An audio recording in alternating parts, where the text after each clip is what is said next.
How you been? Fantastic. It's been a very eventful couple months for me. So I live in a different state and a new home with a new job and all the things. Yeah, let's. You want to talk a little bit about what your new role is, so everybody knows what you're doing now? Yeah, sure. So I had the fortune of returning to my ultimate passion, which is combat game design specifically.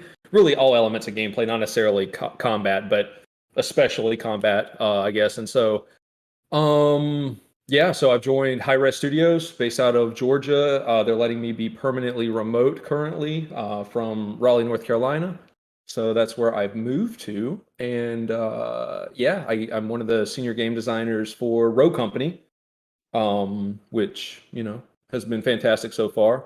Game's in beta. We're still figuring out some final details before we eventually launch it fully. And you can play it right now on the Epic Store if you want. Most Or excellent. console. So How feel free many to check it out, tweet me, all that. how many characters are there in the game right now, playable?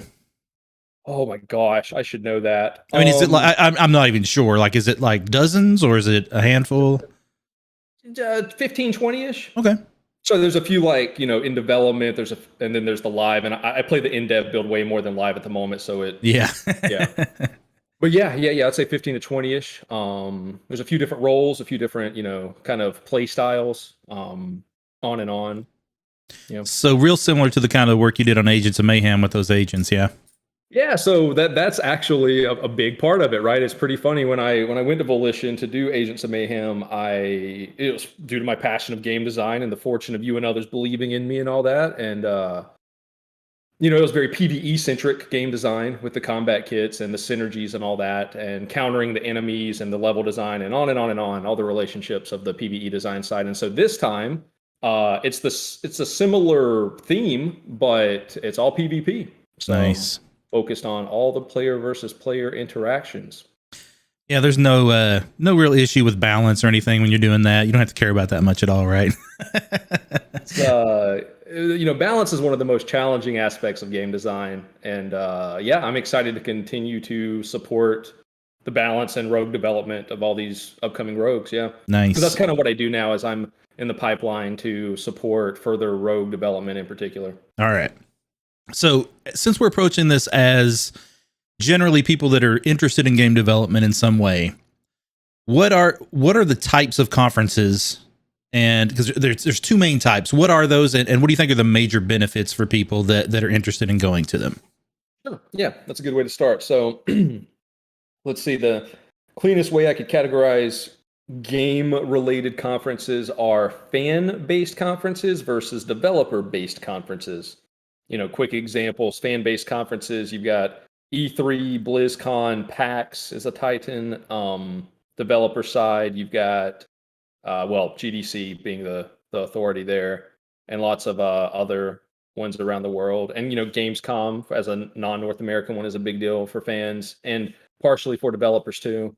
Some of them actually have a bit of overlap. Yeah. PAX as well. PAX seems to have a bit of overlap because there's a lot of developers on the floor. I've gone to PAX as, a developer and fan at the same time, and really had the best of both worlds. In fact, I would immediately suggest that one of my PAX experiences was probably like among the best weekends of my life. So big fan of PAX. I still have not been to PAX Prime. I went to PAX East a couple times, but I need to get out to Seattle for that one in the near future. Yeah. So let's talk about fan ones first, just because I feel like we're going to get deeper into with like something like the Game Developers Conference. I think we're going to dig much deeper into like kind of how you want to approach those. Sure. So for the fan side, for me, I've attended, E3. That was mostly as dev.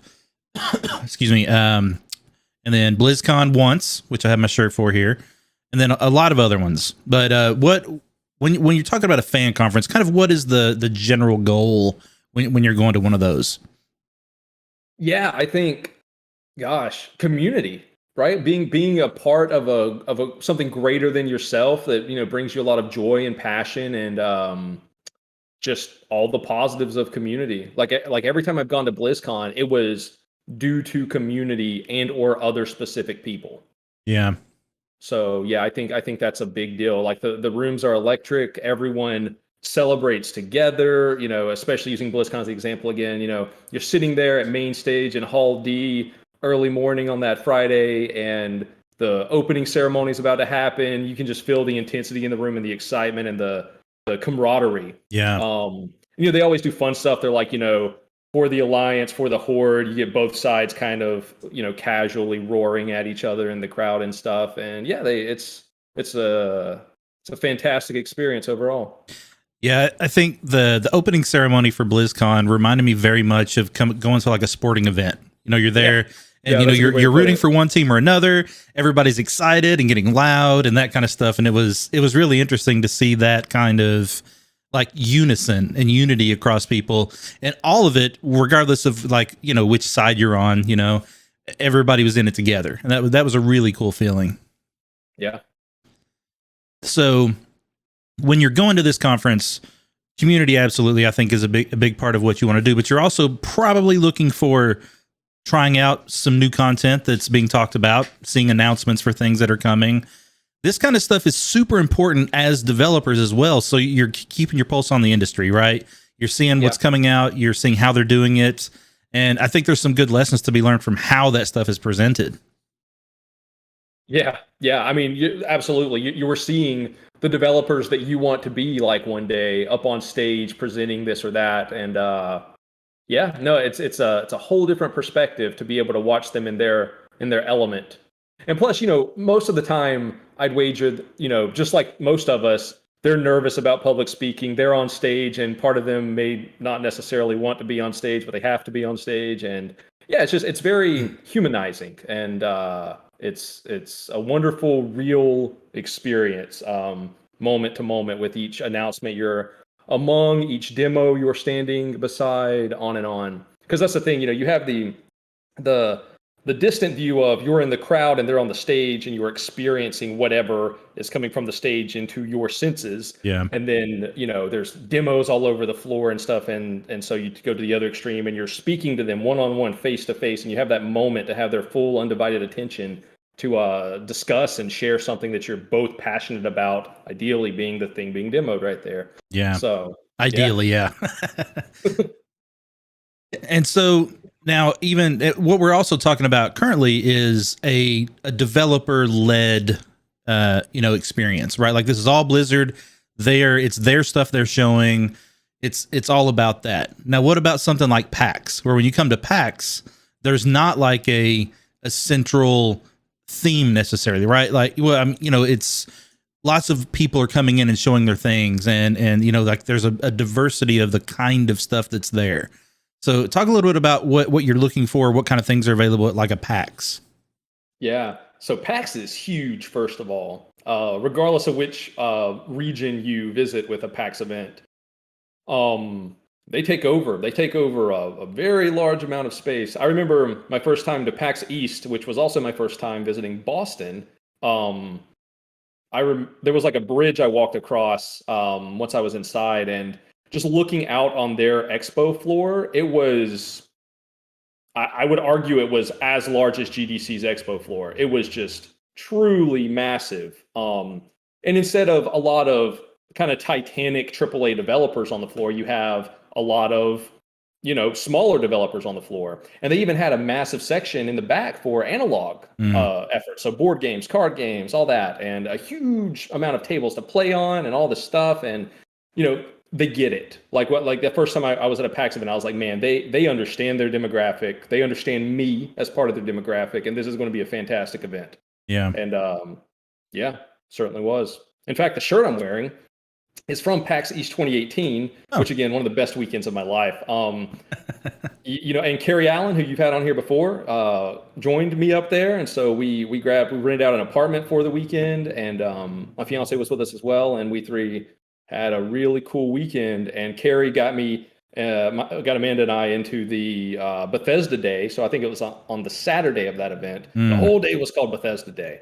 And man, it was just super neato. Because we got to go in, we got to get all the free swag, all the kind of VIP stuff. Carrie totally hooked us up. And, I got to stand there beside people that I still think are like incredible people, like not necessarily idols anymore, but still like I look up to these people, like the game director of Elder Scrolls Online, huge fan of him and huge fan of the work of that team in particular, and to be able to just stand there and have a conversation and thank him for his contributions and his team's contributions. And he had one of the most amazing responses. He was like, yeah, thank you for thanking us, we do it for you. And just that relationship, because it's true, we as creatives, we are trying to create experiences for the fans and bring those fantasies to life in the ways they want. So anyway, if you're doing it right, that's what you're trying to do. I agree. Yeah, absolutely. So that's interesting. I think Bethesda also has bigger presences at various things, right? Do they have a conference of their own, or do they individuals? I know the QuakeCon, right? Is effectively the BlizzCon of Bethesda. Yeah.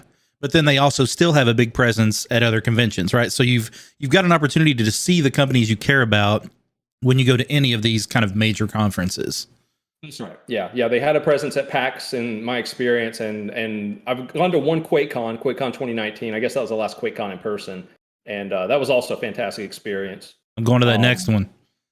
Yeah, whenever that next one is. So different, right? QuakeCon, just a tangent for a second. It's the whole thing is it's a huge dark warehouse-esque room. I mean, you're in a nice hotel, but so they turn it into a giant LAN party.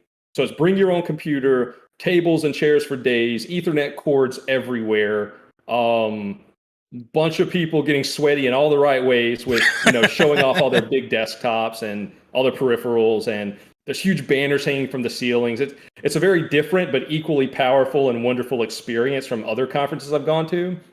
That one was the most I'm failing my vocabulary here. Except it was very accessible, but it also you just walk in and there's just hundreds, if not thousands, of other people just like you, more or less. Like, they're not game developers, but they have their jobs, they have their careers. We all share the same passion for id Software, Bethesda Game Studios, plenty of other ZeniMax properties, and so the bring your own computer bit was like the majority of it. And I got to hang out a lot with Kerry Allen again there. He was a great host for me. And Mark Diaz, another one you've had on here, made it super fun. And yeah. So that's the cool thing, is all these conferences have their own identity, have their own style, have their own itineraries, and the pacing of those itineraries are pretty different. Like, they all have talks and they all have demo floors, but the style in which all that is laid out and experienced by us as fans and attendees are radically different, which only adds to the value and the experience overall. Yeah, and for those that have never been to a con like this, let's talk about BlizzCon and how it's set up, because I think people don't kind of understand what you're doing day to day, right? So we got there opening day. It was first thing, opening ceremonies, right?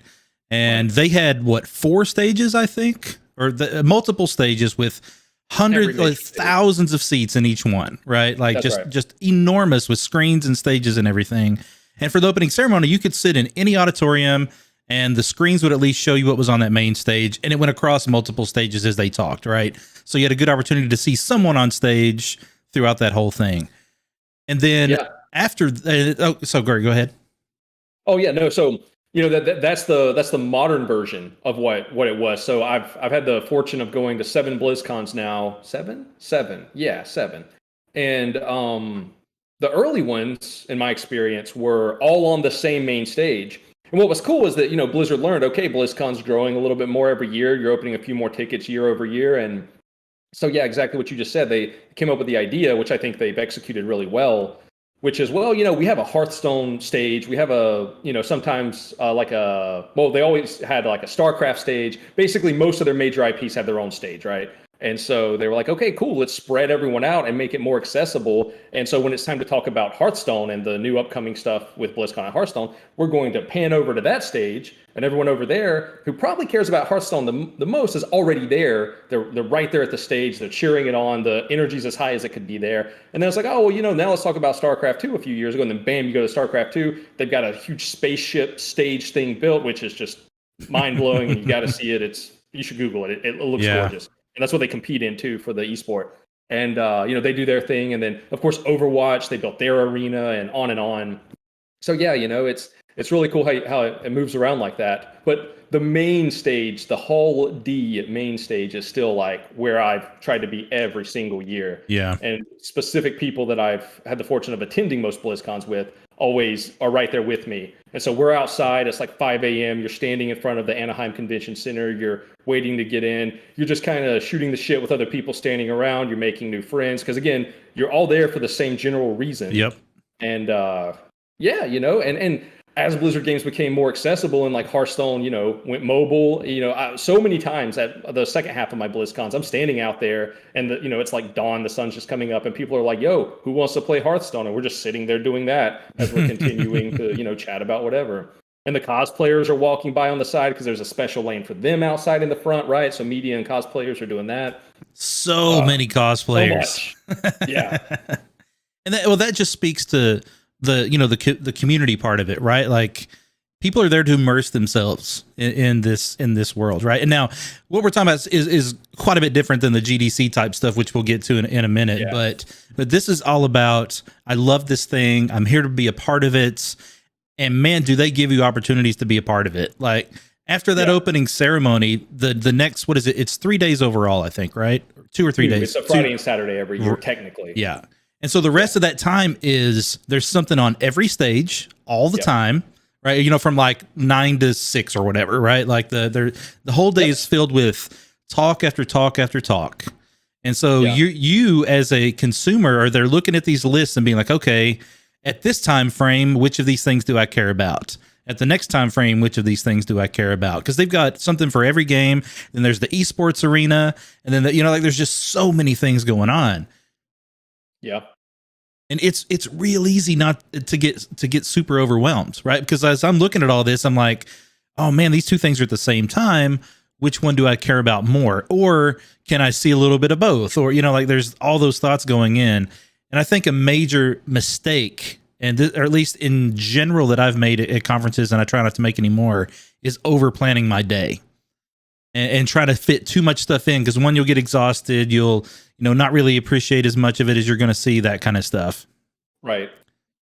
Yeah, and you actually already hit a major thing I wanted to talk about, which was the companion app. Yeah. We'll stick with BlizzCon for this, but a lot of conferences have one. Like GDC has a companion app, PAX, I want to say, had a companion app. A lot of them do. And so, like Jameson was talking about, you want to build the itinerary for what you're going to do, because that makes sense. You want to make the most of your experience there. And fortunately, through the companion app, again, BlizzCon being an example, you can watch stuff live streaming from your phone too. So very often, if you ever see me at BlizzCon, I'm sitting at a stage, half paying attention to one thing, looking at my companion app, half paying attention to another thing. I'm usually watching a competition, like I'm watching StarCraft or Overwatch or whatever. I'm watching the esport on my phone because I'm not over there, while I'm listening to more of a developer-centric talk, or vice versa, depending. As the competitions, as the esports become closer to the quarterfinals, semifinals, finals, and all that, which is usually the second day, depending. Mm-hmm. I tend to spend the second day in esports and the first day not in esports. Yeah. And just use the companion app to keep up with the other side. And then beyond all of that, they record a lot of it. Right. And so you can access those recordings for a few days or weeks after the fact. They don't stay up too awfully long, I think, but they stay up long enough to where you can get home, get settled, and then catch up on everything you missed. Yeah.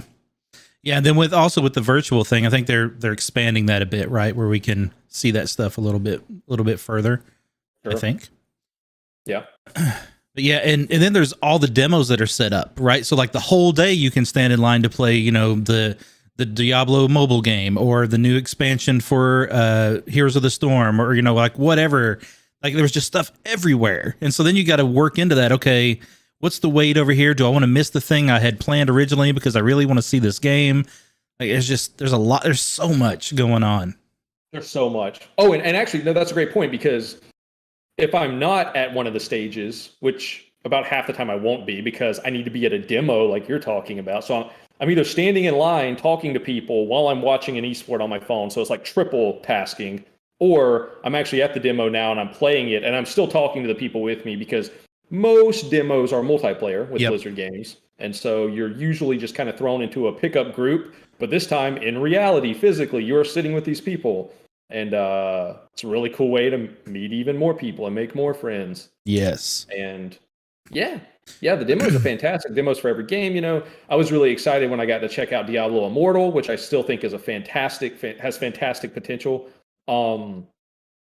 Yeah, you all have phones, so I saw the comment about phones. Yeah. You have phones. Like, come on. But yeah, no, it's just fantastic. Every single thing you do, whether it's passive or active, whether you're watching something or whether you're participating in a demo, the community is like the rock solid foundation to that, and just the buzz and the hype and the love. It brings so much joy to us. And depending on where we are in our lives, sometimes we need to use these video games as escape mechanisms or other mental health support mechanisms. And that's a lot of what Blizzard was for me in the right times of my life, many years ago. And so yeah, it really plants a seed in you, and there's a love that you don't feel anywhere else. Like the love I feel at GDC and other developer things are very different than the love I feel at BlizzCon. I agree. I think when you come to these, even if you are a developer, you have that in your mind, you care about the technical side of things, you're still a fan, right? Like you're there to be one of the group. And that BlizzCon and TwitchCon are the two cons I've been to where I felt that like really well. Like people were just like, everybody around me felt like me. And that was really nice. Yeah. I'd say those are two of my top 3 experiences as well on that sentiment. Yeah. So QuakeCon being the other. So what was the other one? QuakeCon, which you'll get to experience soon. Yeah. I'll make sure I'm at that QuakeCon that you go to. We'll have fun. Let's do it. I'm down. Yeah. So I want to talk a little bit about what I think is the most important part of any con you go to, and we'll talk about this now before we move into GDC, but that's after hours, right? Sure. Like as soon as the con is over, that's when the networking begins.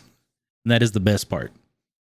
It is, it really is. I've in fact many times at those after hours parties and events, I have met people that only flew in for those. Yep. They don't even have like a BlizzCon ticket or whatever. And that's okay. That's a strategy, not a strategy I plan on doing, but I get it. And I've experienced the equivalent at GDC where people fly out there just for the night stuff. And yeah, it's incredible. It's the most honest environment you're probably going to get with the relatively like-minded individuals around you, all part of that community. And there's nothing quite like being in the Hilton lobby at the bar. At Anaheim with BlizzCon. Like you and I got to hang out there that Thursday evening. We caught up with a ton of people we knew from all over the world. Really, there were people even from other countries coming in for BlizzCon that I got to catch up with. And yeah, that's just another great thing is you'll just be like, oh my God, you're here. And oh my God, I'm here. And we got to find each other. And almost always it's like, see you at the Hilton lobby, because that is the place to be. Yeah. And that's the important part to realize is the hotel bars, especially there's 1 or 2 at each con. That's where it ends up being the action. That's where everybody hangs out, like literally everybody. And so you'll have parties, right? Like you'll have each companies will throw a night party or whatever for a few hours, but that's not really where most people are. That's right. And even if when those things happen, like I'll show up, I will make my presence known to whoever I'm wanting to make my presence known to. But yeah, usually you don't spend just a few minutes at those parties because you want to get back to the core area of the lobby and whatnot. Yeah. It's so cool too, because like the bar or the hotel bar vibe is like my favorite vibe, because it's literally grab a drink and stand around and talk to people. Like that is about, as long as for me, as long as I know somebody and I'm not just there like trying to get into a conversation, that's super stressful. But if I know somebody that's cool to hang with and kind of figure out the space with, that is ideal for me. Yeah. And that just made me think a strategy. I'm just going to be organic through this conversation. Yeah. Like that a strategy that I found that works really well for me. So take this with a grain of salt. Your style may be a bit different than mine, but we put ourselves in the scenario where we're at the Hilton lobby. We're at that bar. Mm-hmm. It's a big floor, but there's a few pillars. There's really loud music going on and on. Maybe you and I are standing there talking about something.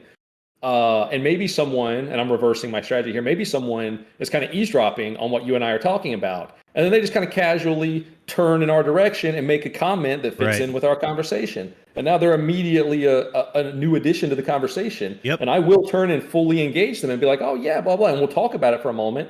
And then, you stop and you're like, oh, yeah, by the way, I'm Will and you're so-and-so and great. Nice to meet you. Where are you from? And you switch to get them to talk about themselves a moment so they can feel even more included with us. And it's just kind of standard basic networking protocol that you do. Man. But again, that's kind of the reverse version, because that's what I do is I'll eavesdrop straight up on people's conversations in an environment like that lobby and just kind of slide my way in and be like, blah, blah, blah. Man, and, you gave like 5 pieces of wisdom right there that we need to touch on, right? Because 100%, like everybody asks, or they say, I don't know how to get into a conversation. I don't know how to meet people. I don't know how to network. All of that stuff. It can be difficult, right? Like it can be stressful. It depends on your personality type, the kind of things that you're comfortable with. So the kind of things I recommend is, 1, have a buddy with you, right? If at all possible, or meet someone there. So you have someone you can always be talking to and move with. And so you're not just the creepy guy in the corner, right? That kind of vibe. 100% super important. Oh my God, super important. And then the next thing you talked about, I love so much from both perspectives, which is that whole just kind of jumping in on someone's conversation is totally cool. And like you'll be able to tell if it's like these people are talking about something that's not welcoming, right? And you can feel that out. But there's also a little bit of like tact that has to go into this, right? Like you can't jump into a conversation with something that's not completely relevant. It has to be super relevant. Right. It has to be part of the conversation. And that can be difficult for some people. So you have to make sure you're doing that.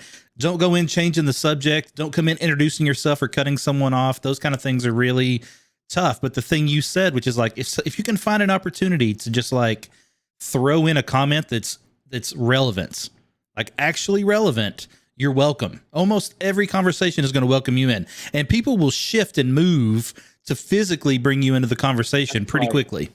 Yeah. That body language it tells you the vast majority of what you need to know in the moment. Yep. Yeah. If they adjust it all for you, bam, you're in. Yep. If they're not adjusting it all, you should close and move on. Correct. Yep. 100%. And that's rare. That's rare. The rules you just said, but you're spot on. Definitely follow those rules. For example, even though it's kind of a crowded environment in a lot of these cases, I'm always looking at shoes. Oh yeah. I have a decent knowledge of shoes. I've had some friends that have really elevated my knowledge of shoes. So in particular, if I see someone over there rocking like a particular pair of shoes that I can say something intelligent about, because they're clearly, well, I'm assuming they're a shoe person to some degree, I will also use that as my way in and be like, hey, I'm so sorry. I know how rare those are. And I just wanted to say how awesome they are. You are the whole get up you have right now. You just look dope. I would word it better than that. Right. But the sentiment is what I would share. And many times that's been successful. Once in a while, it's awkward. So you're flipping a coin with that one. But if they dig it, that's another cool way to get in. And again, you just can't be afraid to close and move on. When something is not going exactly the way you want, be like, all right, cool, thanks for your time, dip. Yeah. Or don't even say anything, just dip. It's loud anyway. You can just kind of turn and walk away and shimmy away and it's fine. No one cares. No one's going to remember. In those cases, it's real easy to just be like, okay, bye. It's totally fine. And if you don't feel like you're welcome in that conversation, then it's not going to be uncomfortable just to step away from it, right? Like it's totally okay. And that's going to happen. It's okay, right? Like it will happen occasionally. It's rare. I think it's more often you'll get pulled in, or at least people will give you the benefit of the doubt and give you an opportunity to join in a conversation. It may not last very long depending on how you contribute, but you'll get that opportunity generally. Yeah. And now, there's been other talks in the past with your channel about branding a bit and that kind of thing, and like there's so many topics that have been covered by you in the past that all tie into this web of convention going. And I just want to tangent into branding for a second because, as some of you know, I used to rock Vegeta hair for a long while before the pandemic, and it will return. Don't worry. But that hair was part of my brand, is part of my brand to some extent, right? And so if I'm in that same scenario and I'm in the Hilton lobby at BlizzCon, and someone else has incredible hair, we're immediately bonding over that. I'm going to go up to that person, praise their hair, gauge their reaction and then engage further based on their reaction to me. And almost always that goes super well. Yeah. Because I mean, we'll get into subjects like, well, what products do you use or what methods do you use? And this is super deep stuff that most people listening to my voice right now do not care about. But the fact that I have to flip myself upside down for a moment to use gravity to do a particular step of my hair stuff. I know that sounds funny, but it's a real thing. And other people that are big hair people can appreciate that too. And so, there's just the nuance just adds more validity, and I don't know. It's just, it adds so much more bonding to the moment between you and the other people that care about the thing. Well, I mean, I think the thing you're talking about is connection, right? And for each person, that connection could be a number of things. So I think the more things that you're comfortable talking about, the more opportunities you have to make that connection with people. And so like for you, it's like, these are things you care about. When you see it, you're in because you can talk about that thing. Right. And that is super valuable. And I think there's a lot of those opportunities for people that care about things. And I think you can also take the time to care about things will benefit you in those situations. Yep, absolutely. But then there's also just like a million options when it comes to this scenario. So when people kind of stick to their friend that's in the room or stay in the corner awkwardly or whatever, like I get it. I went through that too. I made all those same mistakes. But you just push through, you eventually become more and more comfortable with these situations, and you realize every time you get a little better at these networking skills, especially at conferences, you realize like, man, I have a million options in front of me. There are hundreds of ways for me to do things well this evening. There's far more ways to do it right than do it wrong, basically. So yeah. It ultimately comes down to comfortability and confidence, right? Like being willing to make those moves, right, and start those conversations. Yeah. And a lot of that confidence, for me at least, comes from my knowledge of whatever the thing is. Like we're at BlizzCon, I'm like, I don't want to tell you how many days time, weeks time, months time I have logged in /played for World of Warcraft or other Blizzard products, right? Or other things. But when I'm there and we're talking about something Blizzard related, pretty good chance I can speak relatively intelligently about it. And I mean, that just adds a ton of value. Because I've had people try to talk to me that are just kind of generic. They're just kind of saying real generic things. They're not adding anything meaningful to the conversations. And I'm going to be nice. And I'm empathetic to them because I'm sitting there thinking like, you're clearly new to this and or for some reason still not good at this. So I'm still giving the body language of you are welcome to stand here and you're welcome to talk. But, there's a lot of folks that don't add value to whatever the circumstance is. That is true. And so true. then when you're on the other end, you also want to think about how can you enable them and help them grow and just help this experience become even more for them. Because in a way that's even cooler to do. Like I find great pleasure in helping people make the most of whatever their situation is. Yeah, no, it's a good point. And I think there's also there's ways to get into a conversation initially too and because I think, you've talked about creating opportunities based on something that something that you can pinpoint and that you can kind of launch into to create that, bond pretty quickly.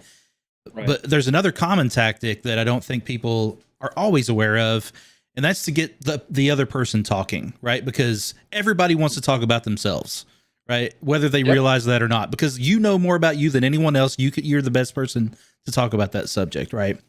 So in this industry, it almost, I would say this happens at least 9 times out of 10. If you ask somebody, what have you been playing lately?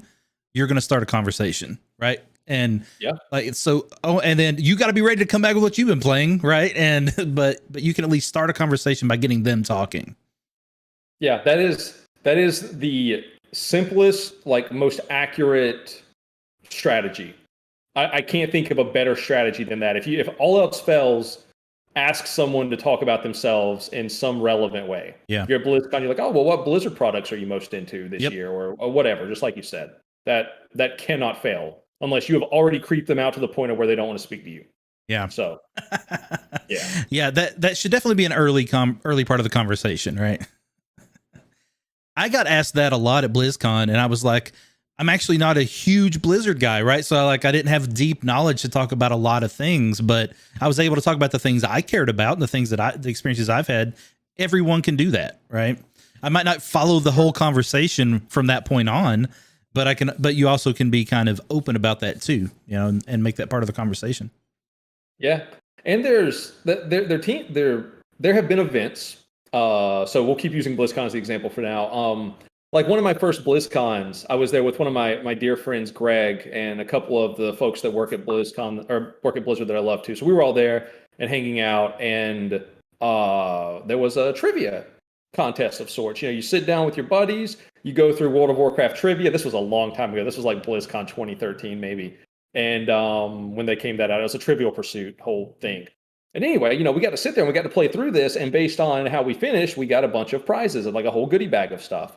And that was cool because some of the people that were in that same trivia competition were not part of my group. And so it was just another icebreaker, so to speak, where I got to interact with other people and celebrate them when they got something right and be like, oh, wow, I didn't even know that. That's amazing that you knew that. And it's all just low-hanging fruit to network further. Yeah. I love it. All right. Anything else that you think is important to talk about with our fan conventions before we dig into something like GDC? Because we're going to probably be on that for a while. Yeah, a couple ancillary tips, right? Like if you want to go to one, schedule it as far in the future as you possibly can. If you reasonably can. Like hotels get crazy fast and sell out quickly. A lot of people find roommates and stuff for that too, right? To help cut costs. Yeah, totally. Especially early on and where you are in your career and stuff. Yeah, there were years where I totally piloted a hotel room with like 5-6 other people. Yeah. Because that stuff is not cheap, especially when you're going to Southern California, or really anywhere in California for these conferences. And yeah, that's totally a valid strategy. I have slept in floors as much as I have slept in beds. Nice. And I do it all over again because that's an experience too, right? Like it all adds up to this huge, wonderful experience in weird ways you don't expect. But yeah, there was like a year where I mentioned my buddy Greg earlier. I go to most BlizzCons with him on the side, and he was like, "Okay, I got this room this year. Let's stay with this person." And Heroes of the Storm was relatively new at the time. I'm a huge Heroes of the Storm fan in general, and one of the guy that had the room that we were staying with he was like the designer on the latest map for Heroes of the Storm. And I'm just like, oh my God, networking opportunity to Nice. the extreme, like immediately. And so, I got to hang out with him a bunch and talk about that stuff. And all those little things can just happen by piling into a hotel room with other people. Yeah. So man, that's a big part. Connections. I want to talk about that for just a second because sure. Every single person knows at least one other person, right? So you are going to meet so many people, and it's so, because like that was one of the benefits I loved about going there, because you knew so many people, and that was not my scene, right? That was not my community. So I got to meet a lot of cool people just because I knew you, and like that was a lot of fun for me. Yeah, and as a side note, all the Full Sail grads that happened to be there the year you were there, like between you and I both just calling our banners, we had like we took over that bar, That's man. Like true. we had the Hilton Lobby bar pretty unlocked with Full Sail grads that happened to be at BlizzCon for a while. And that I'll always cherish those couple hours, man. That was super cool and unexpected. That's a lot of fun. And that you'll find Full Sail grads everywhere. So those kind of things can happen pretty quickly too. Yeah. Yeah, trying to think of anything else about fan stuff off the top of my head. So yeah, hotel stuff matters. Travel obviously matters. So again, it's about booking way in advance to get your prices down as well as you can. Flights are kind of the main way to get around, of course. I've got friends that'll take a train to things like GDC, maybe even do the train jam. We'll get into all that shortly. I'm just saying other, traversal methods to get where you want to be. One other thing I always recommend to people is to take an additional collapsible suitcase inside of your current one that you can make into a swag bag, and you can check that to bring stuff home. So, yep, that's very smart. I've always failed at doing that. I can't recommend what you just said enough, though. My version, which is the lesser version, is because it costs me more money. Is whatever hotel I'm in, or regardless of what hotel I'm in, the main hotels that are there with like the Anaheim Convention Center or something equally big have like shipping stations. They have like a UPS or a FedEx or whatever. And you can just walk in there with all your swag and be like, I need this to go home. And then, you're the millionth person that's walked in with a bunch of swag saying that. So they already know exactly how to hook you up. And they handle it and ship everything home for you. And then you don't have to even think about it again. So your method is cheaper. My method is a bit more convenient. Both are very applicable. And I've had to leave a lot of swag behind, and that sucks. So after I kind of left swag behind in the hotel room my first couple years, I was like, this is a terrible method. So I became a bit more disciplined and realized, okay, maybe I can make this a better situation with my swag. So towards the end of, the second night of BlizzCon, the final night of BlizzCon, I'll find people that I, for whatever reason, think they might care about this particular swag, and I'll just walk up to them and be like, "Hi, would you like this? I don't have a way to get it home, and I want to make sure it finds a good home." And we're talking, big posters with developer autographs all over it, or whatever came out of the loot boxy things from the Dark Moon Fair, because the Dark Moon Fair is always active at BlizzCon, and that's a fantastic bit, or whatever. And I hope I found good homes for a lot of stuff.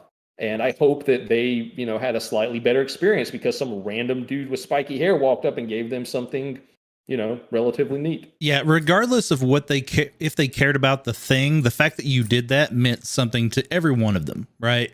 So like that's really cool. That's really cool. And then, I guess the only other thing to mention, and this is very different depending on each fan convention, but most of them have something here. Like at BlizzCon, so it's Friday, Saturday, when it's in person, and the Sunday is usually known as Blizneyland, because Disneyland is literally across the street from the Anaheim Convention Center right there. And so a ton of people that went to BlizzCon now spend their Sunday at Disneyland. Okay. And when you're walking around Disneyland, it's pretty easy to tell who else was just at BlizzCon. Nice. Right. So that's a whole other day of being able to still celebrate the community and blend it in with the second community a bit and just walk around the park and have a great time. And Blizneyland, I have never done it. And every year I say I'm going to do it. So I'll do it next year. Right. And everyone that does do it just praises the hell out of it. So I've really got to stay an extra day at some point and do that.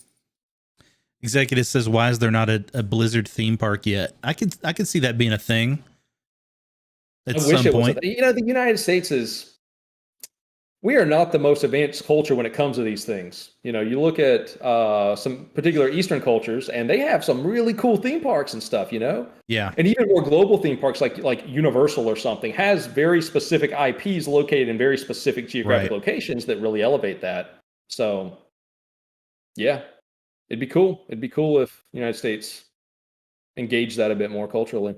Yeah, that is true. I mean, we had a Halo traveling theme park, a couple years ago. So maybe there's hope. Heard of that. I wouldn't know anything about that, but right.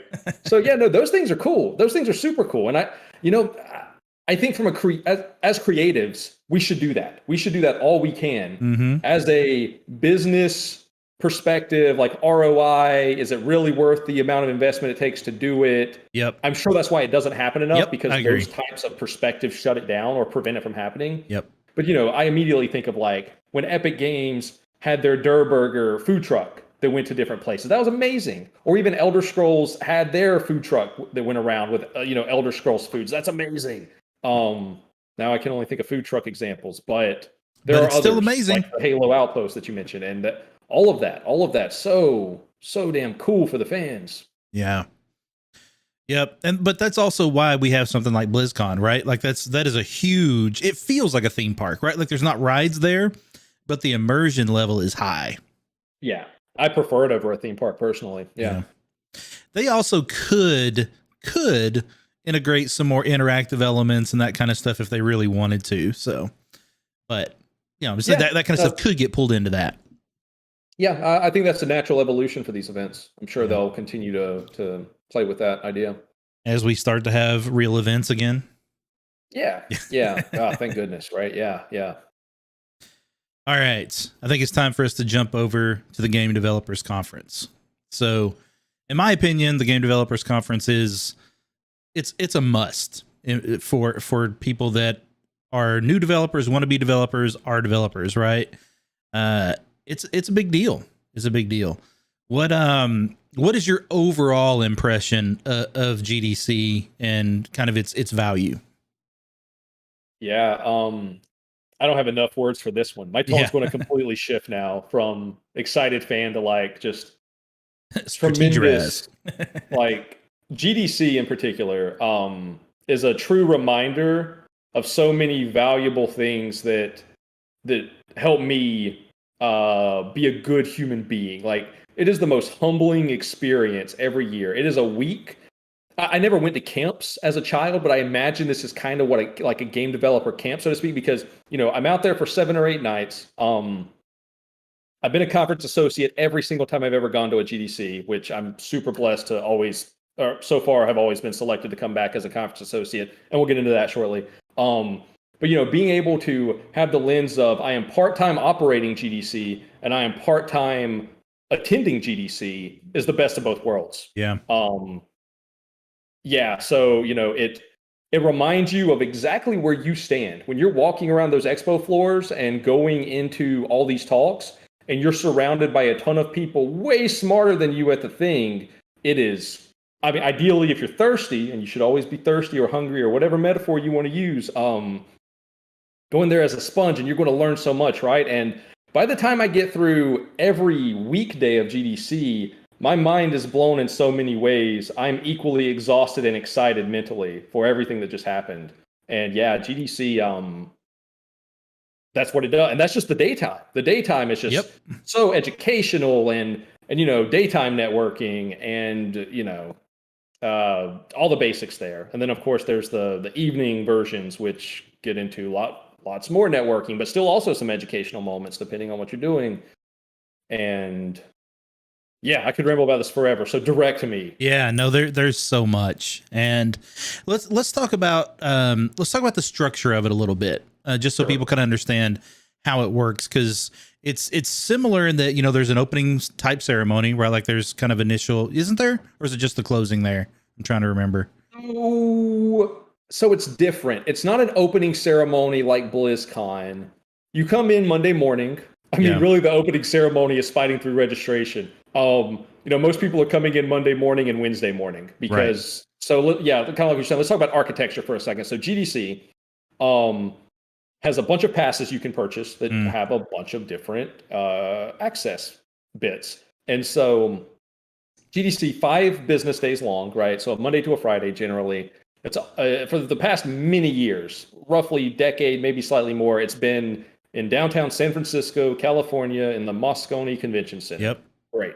The first 2 days of GDC, you can see all this on their website. So if you just Google GDC, you can see the notes I'm basically saying. But the first 2 days are known as the workshops, the summits, the tutorials are some of the keywords that we use out there. And basically they are 8-hour-long sessions dedicated to your discipline. And that's amazing. Yeah. That's amazing. It's also expensive, but that's amazing. Yep. Like the fact that I can spend all day Monday and all day Tuesday at something like the game design workshop, and I'm sitting in there with titanic game designers that are 1,000% better than me at the craft, and me learning from them every moment I'm sitting in there every year, phenomenal. Or as a conference associate, I'm working that particular event. So I'm spending half or the full day assisting them while they educate and work with all these other attendees. So it's a killer experience either way. And then, if you're in here and you're a level designer, right? The level design in a day is a fantastic thing that happens on Tuesdays. Every Tuesday of GDC, for every GDC I've ever been to, level design in a day has existed. And, top level designers from all these super badass products and studios go up there and spend, 30, 60 minutes each covering some topic, discussing it, doing a Q&A about it, and super eye-opening. It's just so many different perspectives on the same craft. Because you might think, oh, I'm a level designer. Okay, great. But what kind of level designer? Because, when someone always tells me they're a game designer, I'm like, neat. What kind? Because that is such a vague statement. But, we've gotten to the point in our craft where even if you do answer me back with, oh, well, I'm a level designer. Neat. What kind of level design? Because there's quite a few different sub-disciplines there that all have very intricate rules and processes that support their craft. And the cool thing is you go to something like Level Design Today and you can just witness all the different perspectives, whether the perspective is based on type of level design, which often would, be derived from genre, or it's more of, well, I'm from this studio and we tend to do things this way for this reason, or it's because we work in Unreal or Unity or our own proprietary technology and therefore we have these constraints or these options. And there's just the perspective I can't stress enough. That is the word here, perspective. Yeah. it'll change you. It'll change you every time for the better. It's super neat. Yeah. And but I super tangented down that pipe. So back to architecture real quick, and I'll try to make this simpler.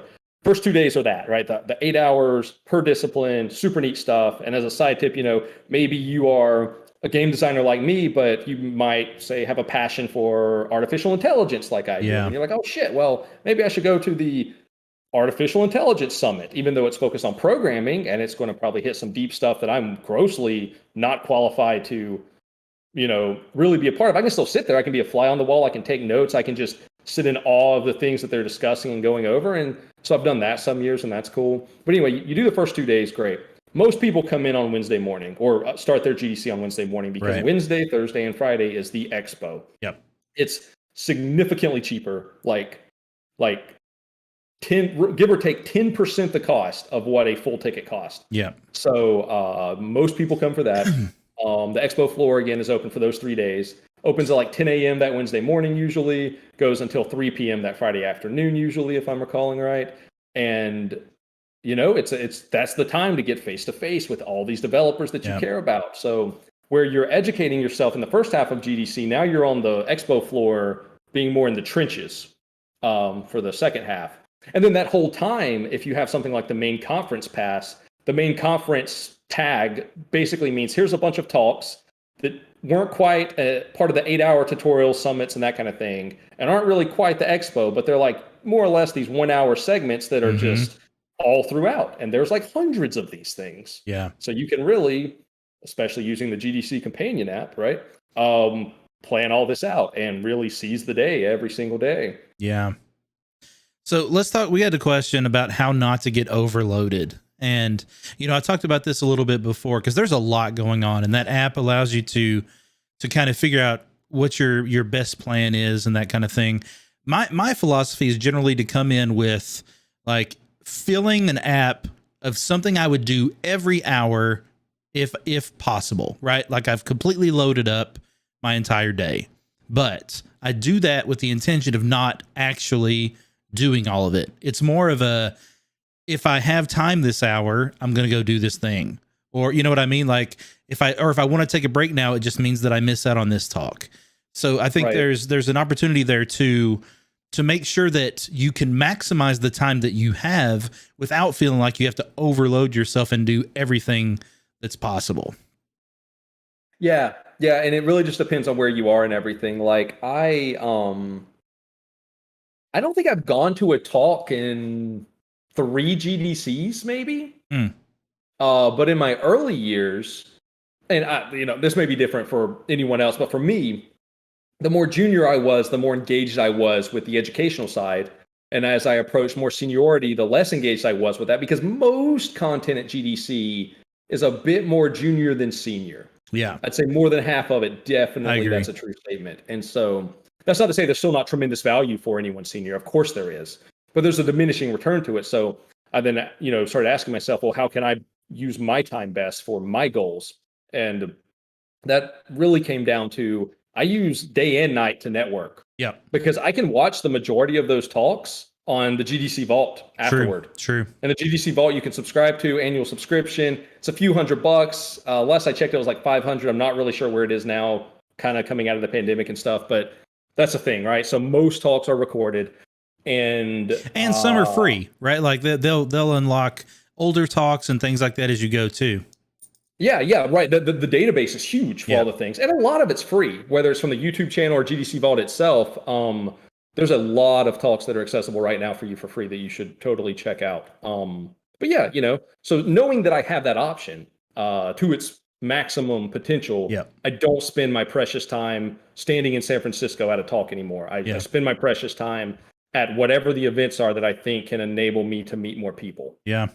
And not generically, right? It's not about, I, from a quantity perspective, have gained 100 business cards today. That's stupid. Yeah. That doesn't make any sense to me.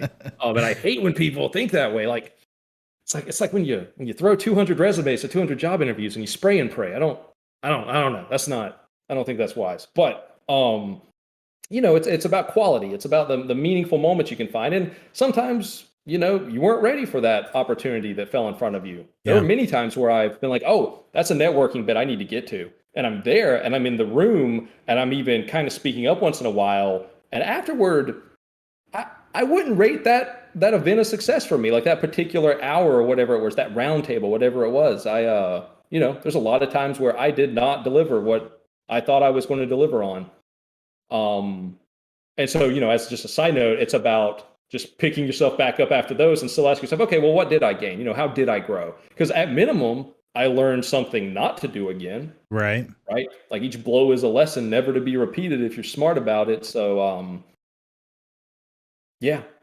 Yeah. One thing that I learned, at least from my perspective with 20 years in the industry, anything that is like an intro to or doesn't say something more like advanced is probably not worth my time as far as a learning experience.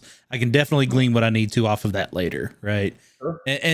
And sitting in those rooms listening, the only thing that you can do is absorb the content that's going on in there. Right. So I think that, like you're talking about, that's limiting your ability to better yourself, like to specifically this piece of content that you can also get later. Yep.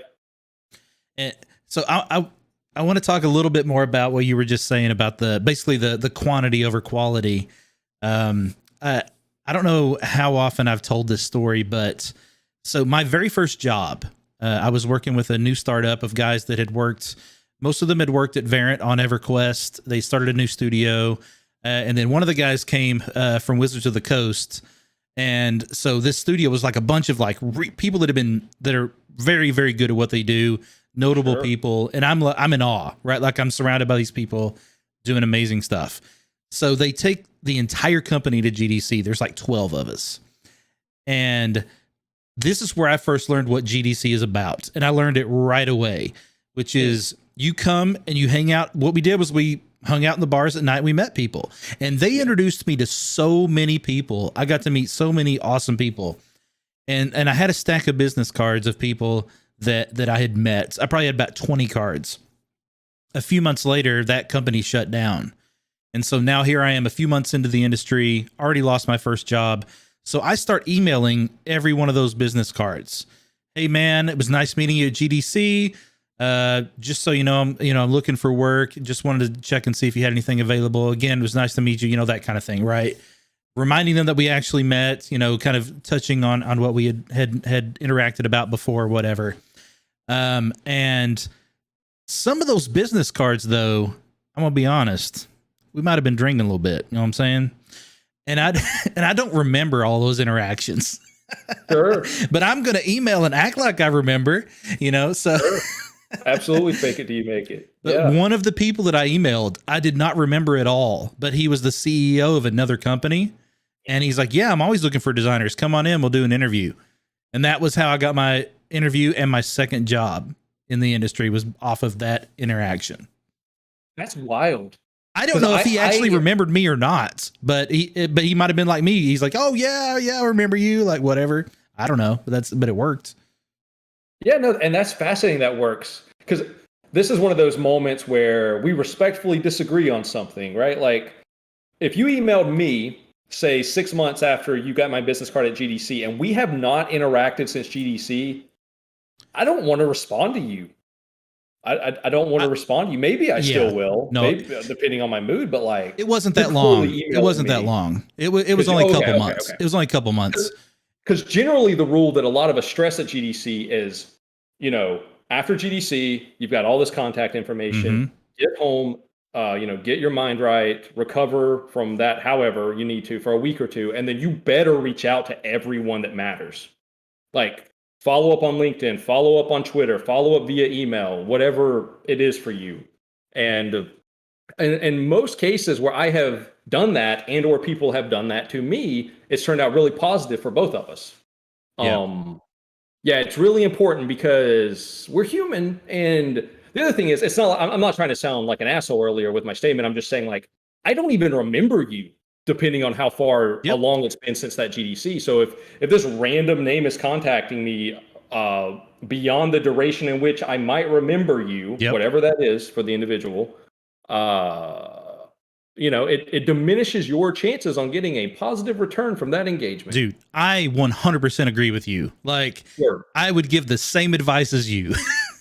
Sure. And what I was doing was a complete shot in the dark that happened to work. I'm glad it worked. Yeah, That's awesome. Yeah, and this is not me giving advice to do that. It's just me saying this is all I knew to do. Right? Like, this was my entire network at that point. And so I'm like, I got to try something. And luckily it worked. But this was also 2001. So our opportunities were much less back then. Right. No, yeah, I can only imagine. Man, I was 15. And you were like, right, Oh man. 15. There's not that many years between us, but it's funny when I hear you talk about the early days and I'm like, yeah, what grade was I in? And then everyone listening to us is probably like, wait, was I born yet? So, yeah. But no, that's cool. That's super cool. And I can't stress that enough, just the follow-up. The follow-up is everything. Closing, always be closing, right? Yeah. That is, one, an amazing scene in film, but two, very, very true. Always be closing. So, yeah, afterward, it's really important because the rest doesn't matter. The means matter, right? The means totally matter. But if the end wasn't, I don't know, relatively useful to you, then the means kind of become irrelevant in a lot of cases. So, yeah.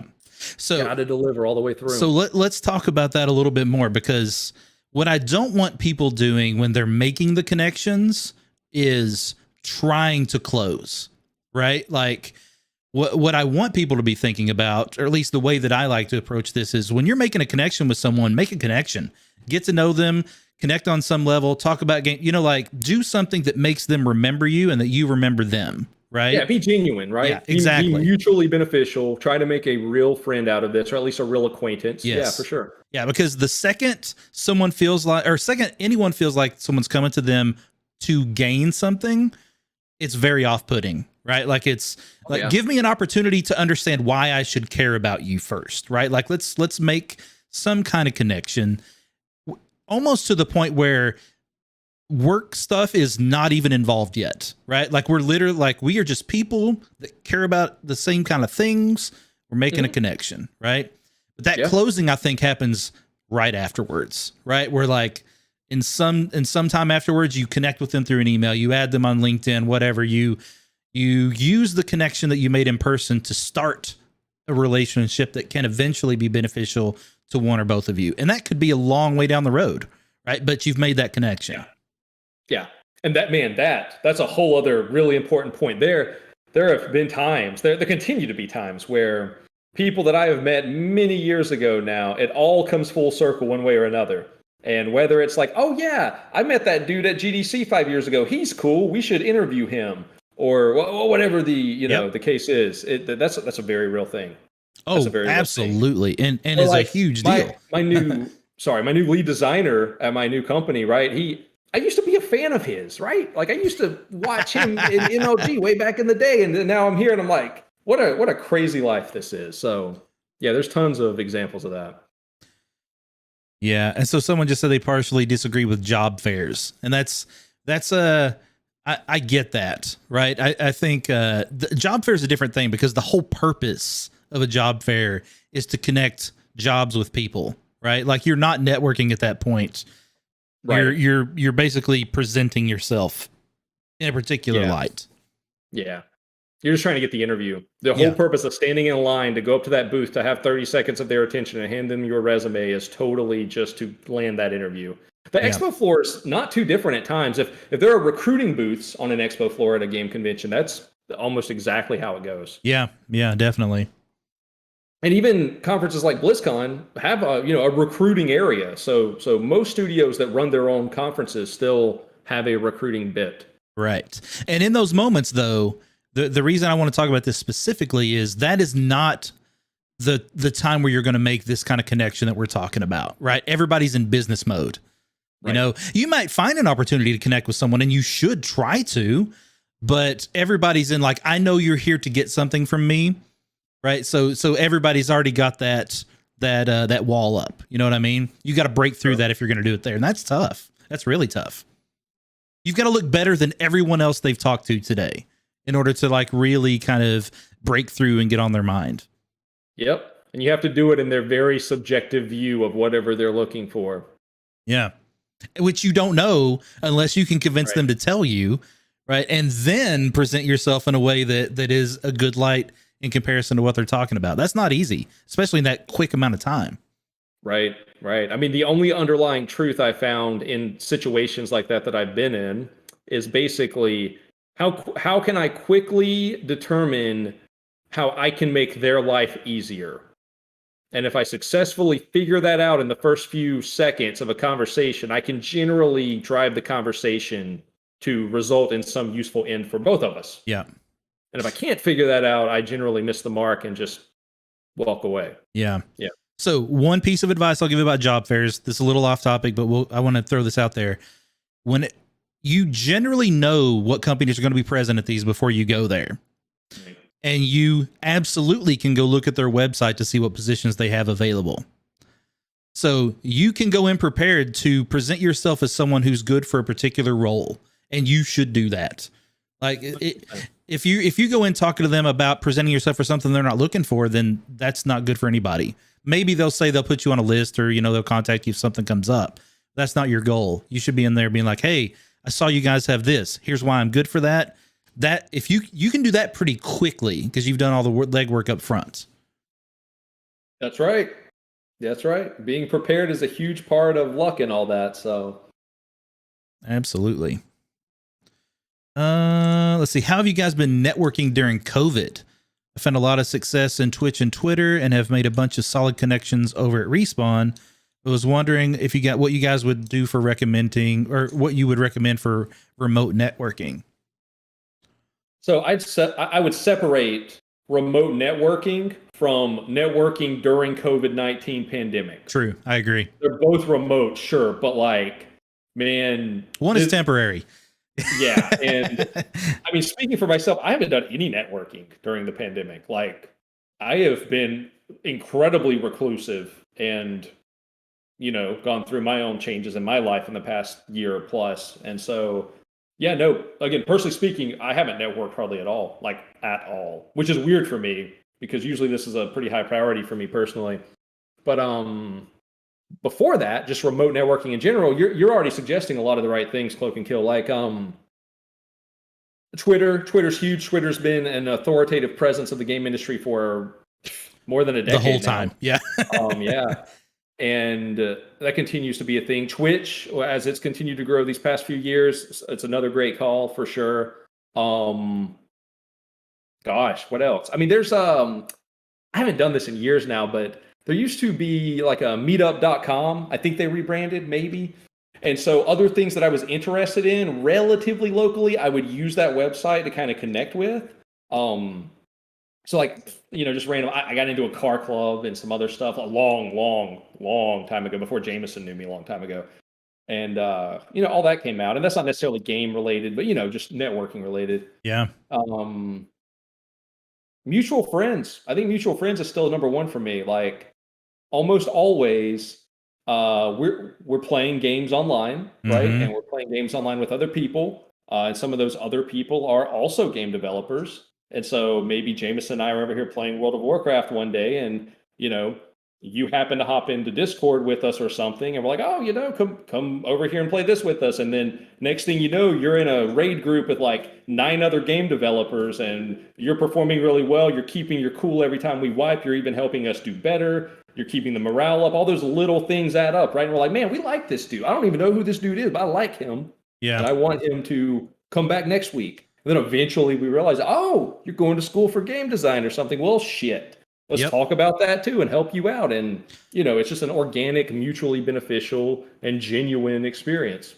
I think it is so important to utilize the contacts that you have.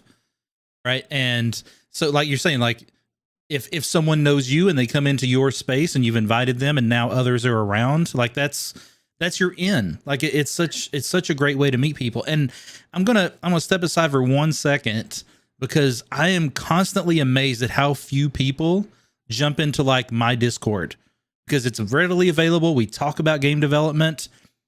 I'm surprised more people don't utilize that, because there's a lot of devs in there, right? There's people you can connect with on a daily basis in the right way, which is we're just talking about random stuff, right? And that's how you find out who you connect with, who cares about particular games or particular situations and scenarios. And they want to talk about this, ask for advice. Like there's so much stuff that can be done in something like a community Discord that's not utilized well enough for people. That I think people don't realize how important those kind of connections are to, that lead the way into much bigger things.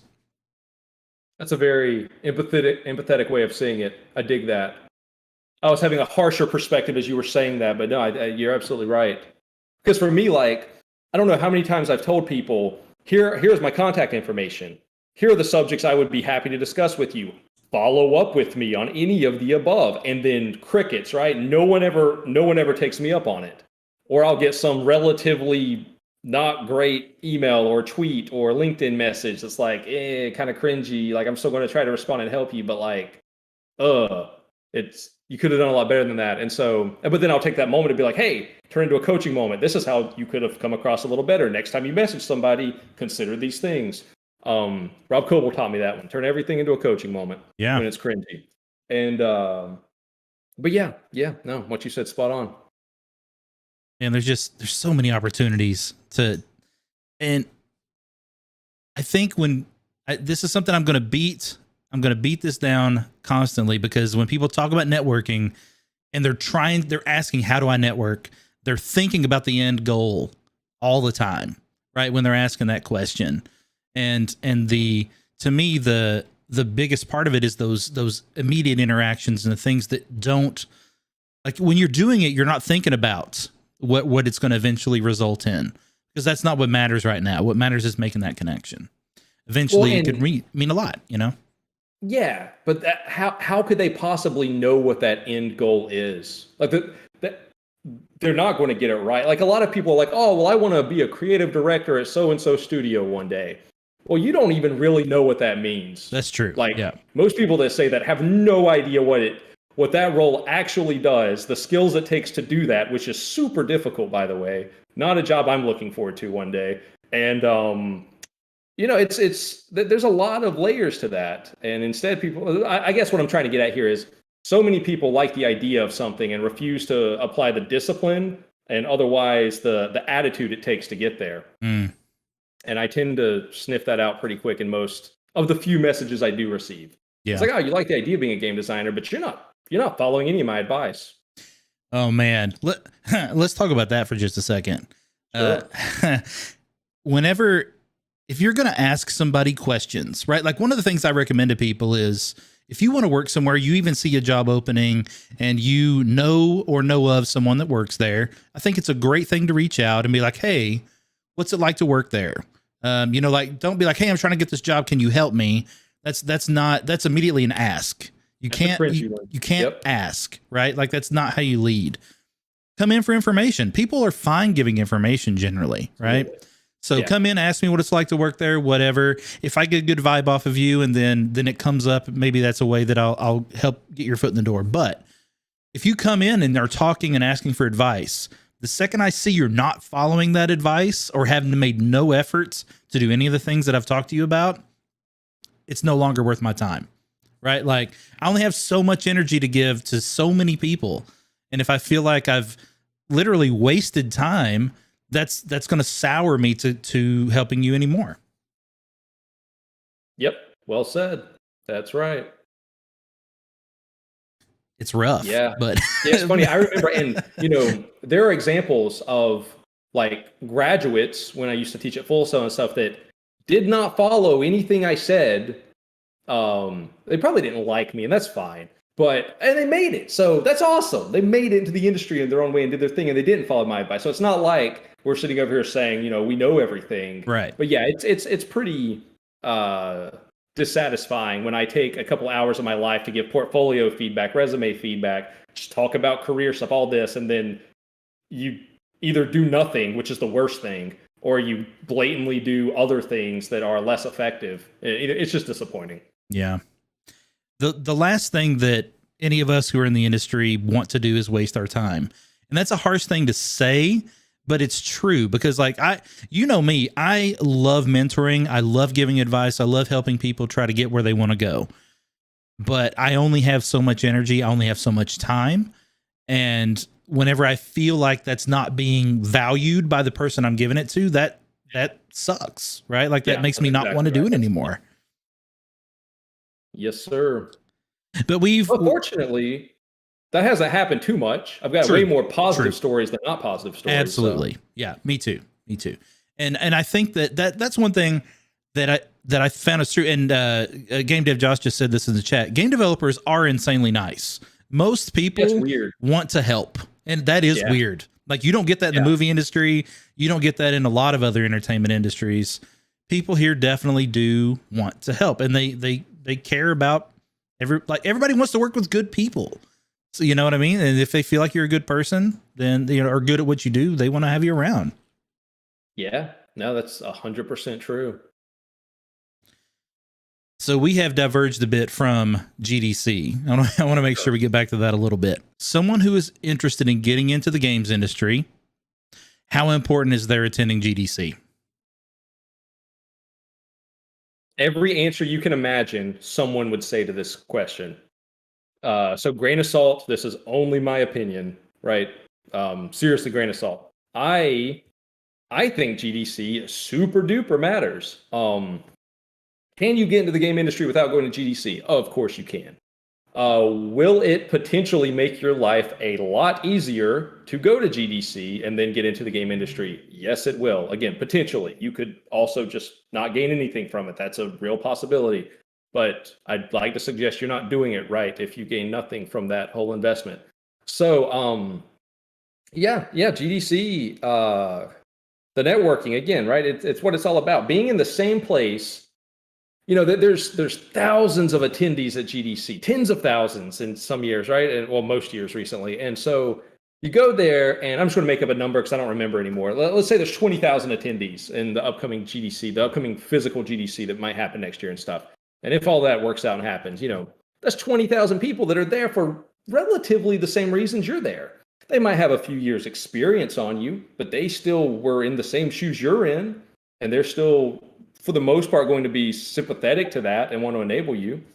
Yeah. And I think GDC, but I mean, because earlier, right, we discussed all the educational benefits, all of the expo floor benefits, general networking. We didn't even get into nightlife really yet, and that's a whole thing.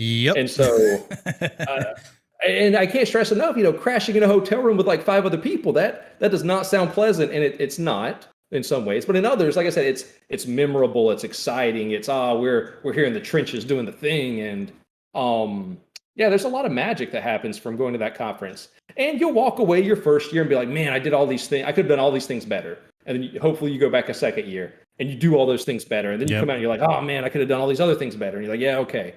And year after year, you know, attending for a decade, I can stress there are every single year I've walked away with a ton of learning lessons. As well as a ton of new opportunities, many of which I could not have seen coming, and I could not have, you know, calculated. It was very organic. Yeah. And you got to be like, none of that's going to happen if you're not there. None of that's going to happen the same way from just like, I don't know, Twitter or LinkedIn or other online methods. Like, there are benefits to those, but I don't know anything that beats spending an entire week in person with a ton of people that also care about being the best game developers they can be. Yeah. Man, I completely agree with that. And it's interesting because when I first moved out to California from graduating, I was at GDC every year. Like, it was at least, you know, I could go for a day or two, whatever I needed to do. So I could get that, you know, I could get that expo pass for like $100, $150, whatever it is. And that would get me in to see all the things I need to see, but more importantly, allow me to see the people that I want to see. And we'll talk more about that nightlife here in a minute. But there is no conference that even comes remotely close to the value of being there, in my opinion. If you care about game development, it is literally the only place to be, and you need to be there. Yeah, I agree. Now, that doesn't make us right for everyone in all of their individual circumstances, but if you can, you should. Right. And when you were talking about planning early, the earlier you plan, the cheaper it's going to be, right? Because cost is 100% the thing that everyone says to me. And I get it, and I agree, and I understand.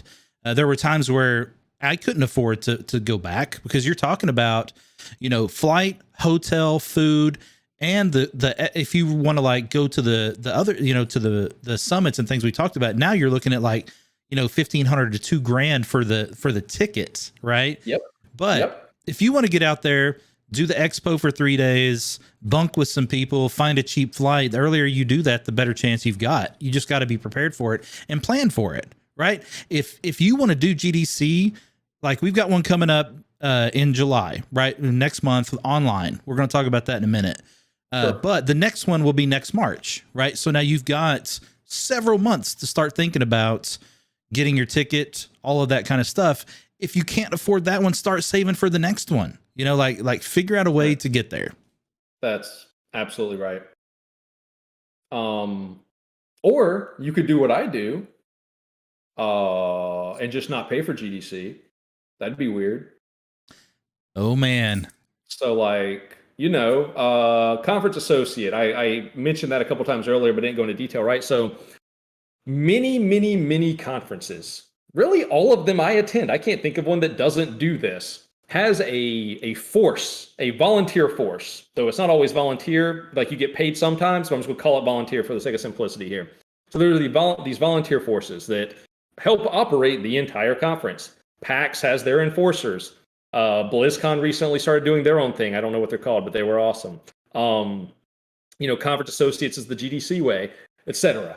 And so, you get from the GDC side, in my personal experiences, you get like an all access pass. You just have to work X amount of hours. And the vault, right? You get everything. You get a lot of things, right? Yeah. Like I get hotels with significant discounts. I get the full all access pass, including the GDC vault for the next year, subscribed for free. Well, not for free because I'm doing stuff, but you know what I mean. Yeah, right. And included. Right. It's all included. And again, some of these volunteer forces do have hourly wages to only further help you sustain the economic burden of trying to attend these things. And not even the more monetary bits, but the networking. You go back to it, right? It's like, man, I've gotten to be one of 400 to 450 conference associates through all these years. And I've gotten to work alongside so many other incredible people, whether they are trying to get into the industry and they're currently students, whether they've been in the industry for 20 years and just love giving back. And I mean, there are titanic people in the conference associates that absolutely dwarf me in my career. They're just incredible people in every way. And it's really cool that they come back every year to continue to serve as well, because we all are unified in that belief that we want to make sure the attendees have the best damn experience they can possibly have at GDC. So if you ever come out to GDC and purchase any ticket to attend, you're going to meet people like me that are laser focused on making sure you have the best experience you can. And we take a lot of pride in that and a lot of joy in that, and help each other only do that better year over year. So I say all this context to say, you too could try to be a conference associate. You can apply on the GDC website when the applications are up. There's a particular page you can find on there that does all that. And you can apply. You have to write an essay, 1,500 characters or less, on why they should select you to be a conference associate. And if everything works out, you get to be selected as one of the 400, 450, whatever the number ends up being for the next one, and be among a lot of really, really, really amazing people. Because the selection, like when you get selected to be a conference associate, it is so humbling yet enabling, because you're like, I've done the thing. And then you're like, oh shit, I've done the thing. What's next? What do I do? How do I prepare? How do I not mess this up? And all the thoughts that we would have, right? Yeah. And so, anyway, there's a lot of people that are incredible. Like you've had Grant Schonkweiler, right? Schonkweiler's been a conference associate longer than me. He's an incredible dude. In fact, earlier he Discord messaged me and he was like, "Oh, you're talking tonight about GDC. Just tell everyone be a CA, ship it. That's it. Right? Be a conference associate. You're done."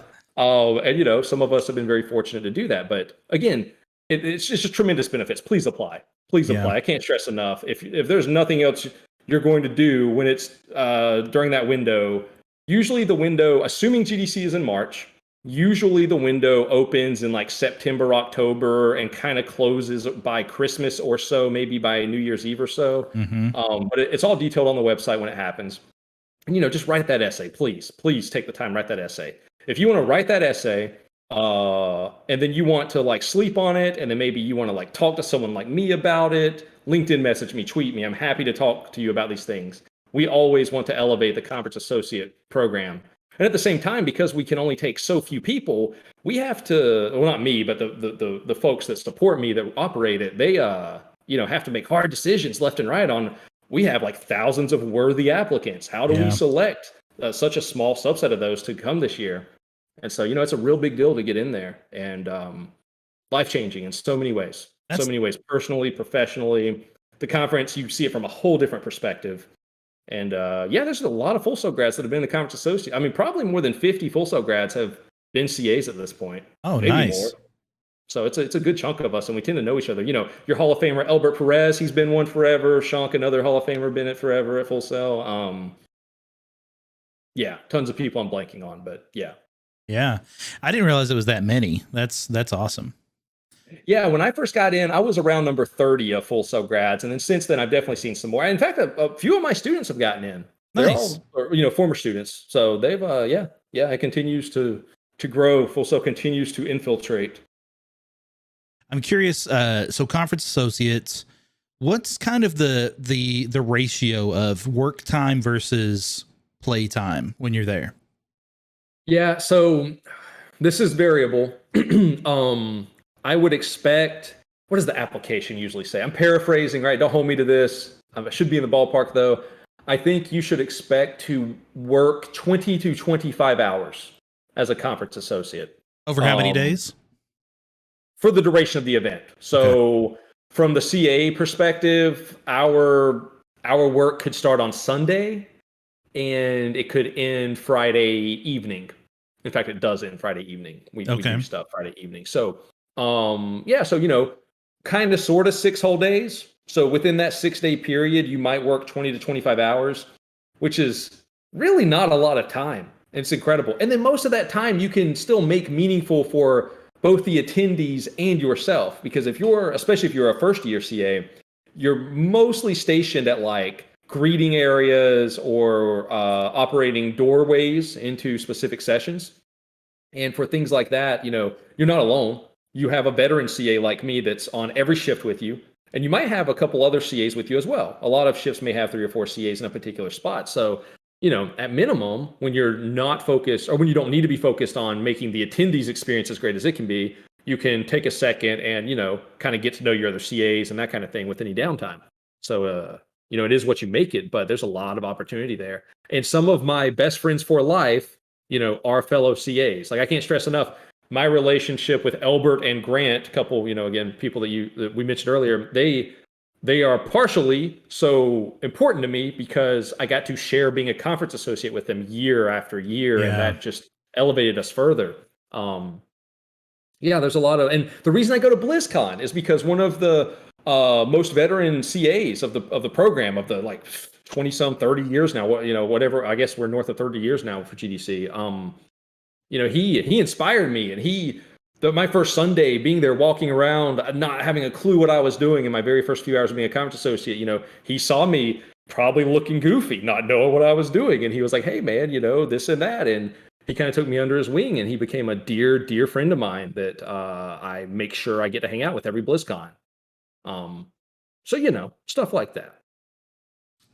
Yeah. I mean, that's, man, the value of something like that, I think, is incredible. And especially since we talk about how most people, their concern is the cost, that is such a great way to, to kind of alleviate a lot of that and make sure you can still participate.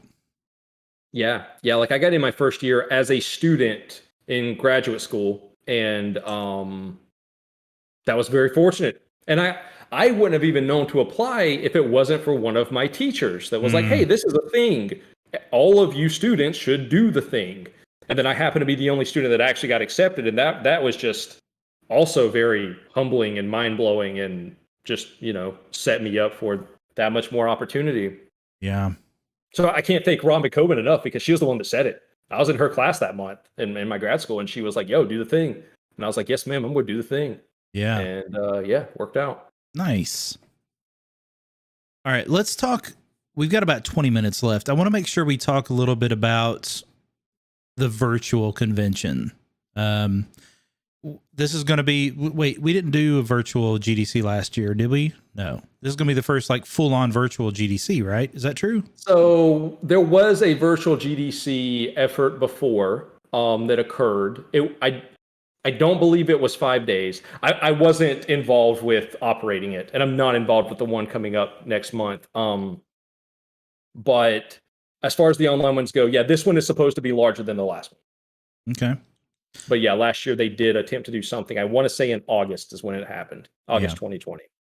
So the thing we're going to miss out on is the most important part, which is the nighttime, right? With the getting together with people, the drinking, the making connections.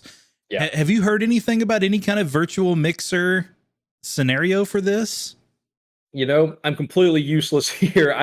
I have not heard anything, but I would be shocked if it didn't exist, right? So what I would immediately do, which I'm going to do after we're done talking here, I need to go check relevant GDC Twitter accounts and that kind of thing. I'm sure people are tweeting and retweeting these things. I'm sure there's particular hashtags I need to catch up on and follow. And yeah, it's got to be a thing, right? Like, it's got to be a thing. People, knowing Discord, I'm sure they're in the mix. Are like, yo, make sure to use Discord to do ABC, and they're real smart about that stuff. So yeah, I have no doubt in my mind that there are virtual mixers. I just don't have a solid example.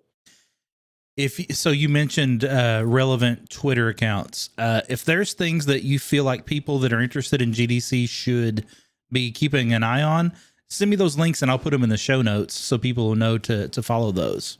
Okay, sure. Yeah. I mean, in case anyone is listening and wants it right now and doesn't necessarily remember to check the notes, literally go to Twitter, go to the search bar, type in GDC, like do that. 100% do that right now while you're listening. And you will immediately get a list of obvious stuff, one of them being the GDC Conference official account. And from that, you can look through the home feed of that account, right? Like, oh, some people are using particular hashtags around this or that. And you can start piecing together the web that is whatever's going on. But similarly, if you want to pay attention to my Twitter at all, I will attempt to put effort into helping do the homework and find this out. And I'll retweet relevant stuff accordingly. But Nice. Yeah, I'll follow up with you on other info. That was a great plug. I like that. That's a good way to do that. You know what? I don't Just mind. come Don't to me. follow I'll them, help whatever. But for those of you that are paying attention, I'll do my best to support that. I love it. I love it. Yeah, this is going to be an interesting one. So I have a conference pass for this one that rolled over from last year that didn't happen. So I'm going to be curious to see, because the talks that I'm seeing advertised actually look pretty good. And the nice thing about a virtual GDC is there's no limit to room sizes, right? Like, everybody can see everything, which is cool, right? And there'll still be the recorded versions that you can watch anytime, all of that stuff. I'm really curious to see what they're going to do as far as like the in the moment. Is there going to be like a chat that's happening while this thing is happening? I don't know. So we'll have to see like what's happening, that how it's going to be structured, because it's going to feel very different. I'm nervous. I'm a little nervous that this GDC is going to be the parts that you and I feel are we can skip those parts and get them later. And you know what I mean? Like the talks and things that we can always watch on the vault later. The human interaction, that part of it, which is so valuable, I don't know how that part's going to happen yet. So we might need to have a post-mortem in August about this, where we talk about what was virtual GDC like, what were the benefits, how did it go, what could they improve. Might be a good thing for us to talk about actually in one of these. But I'm a little nervous, and I'm curious what that's going to be like. Yeah, I think they learned a lot last year. And, doing a GDC online is not new. We did GDC online in Austin, Texas for many years, for a while there, before that more or less got shut down. So yeah, I think, UVM has a killer team behind this that really know what they're doing and are kind of best in class at it. So good. Yeah. So yeah, no, I have the full confidence it'll go super well. That's encouraging. That's as great well as to it hear. can for a remote version of it. Yeah. Well, we're Well, also networking is the hard part. Yes. Simulating that is kind of impossible. So now that's one thing that's interesting. We were talking before about ways to network and ways to get to know people. one of the things Full Sail is doing is they're having alumni mixers that are all in Zoom. And yeah, I keep missing those. You need to do one. They're really cool. The Georgia one just happened, and I was like, crap. My new company's in Georgia, and I totally just blanked on it. It just happened like a week or two ago. And you can join any of them. Me about helping support a Raleigh one, or a North Carolina one, so I'll reconnect. Yeah, it's cool because like everybody comes in, they do a little bit of talk. There's people that are hosts, and then they throw small groups into these breakout rooms. You got a half hour to talk to 5-6 people, depending on how many are there. That is the networking dream. It is the dream. And it's really interesting, but I've been in a few of those, and every time people are quiet and they're nervous and they only talk when they're spoken to. And I'm like, man, this is your opportunity. And I was in this recent one for Florida, and there were 2 people that are interested in game development in some way. They didn't ask me anything. And I'm like, it's clear who I am, what I've done, why I'm here. I'm trying to get information. Like I'm literally giving you my time and asking you to ask me stuff, and they still are not seizing the opportunity. So it's really interesting. Like, you've got to take these opportunities, like use them, learn what you can, make a connection, man. Yeah. I mean, easier said than done, but you're absolutely right. But again, I try to make sure, and I know you do this too. I try to be as empathetic as I can. I try to remember when I was in their shoes. I try to imagine what it would be like to be in a similar shoes in 2021 during the later phases of a pandemic and all the variables that are in one's life. And so, I would find myself in similar situations, not those, but I try to ask somebody 20 questions. I try to get them to talk. Like we said, exactly. 2 hours ago, it's about getting them to talk about themselves and all. But yeah, we can only do so much. That is, we can only do so much. You're 100% right. And people you got to meet part way. And if you're going into this, you need to be the one that's extending yourself, right? You need to be the one that's looking for opportunities. It's pretty clear to pick up when people are trying to get people to talk, trying to find out about each other. Pick up on those cues, man. Find an opportunity. Like, don't be overbearing, obviously, but use those opportunities to get people to know you, to learn about other people. That stuff can mean a lot. Yeah. Yeah. And I mean, we have so many interests. Like Jameson and I have a lot of overlapping interests and a lot of individual interest. And all you've got to do is tap into one of those. Yeah. Like if you look at my Twitter feed and you see the things I retweet, well, that's a great place to start, because I'm retweeting things I care about. Yeah. Like, oh shit, Will keeps retweeting Hunt Showdown stuff because Will's really into Hunt Showdown. Maybe I should check that game out during this Steam. So I don't know. I get no benefit if you go purchase Hunt, for the record. I'm just saying as an example, right? You connect those dots and you're like, oh, I'll create an opportunity.